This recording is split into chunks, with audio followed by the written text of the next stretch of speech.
startup founders generally have no context for what it means when they're walking in the door trying to get money from a venture capitalist. They know what it means to say, can you give me your money?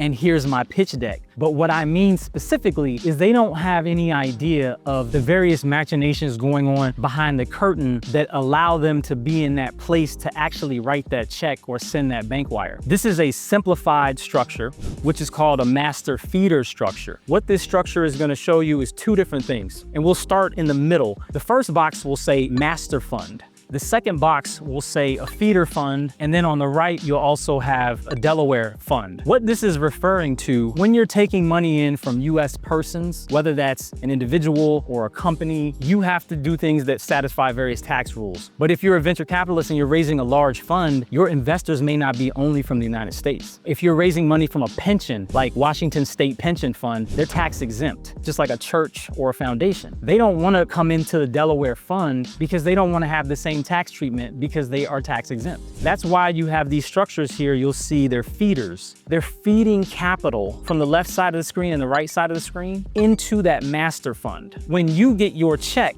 that check is coming from that master fund down into your account. So if you're a startup founder, you're at the bottom that says investments. Understanding when you walk in the door, what type of fund you're talking to, where they're based, how large they are. Folks like New Enterprise Associates, just very large venture capital funds managing anywhere from 100 million to billions of dollars. And they're doing this because they're taking in money from all over the world. They may have a specific team that only does healthcare tech, and a team that does legal tech, and a team that does sports tech. And just even understanding that will help you route to the right person. And it will also signal to them that you're just not a spring chicken and don't really understand what's going on. When you see in the top, you see GP carried interest and you see management fees. Management fees are the fees that a management company of a venture capital fund will charge their investors every single quarter usually. For example, fees to hire employees, fees to rent office space, fees to fly and go see you as a founder, fees to take you to dinner, etc. And that 20% carried interest, that's the money that you get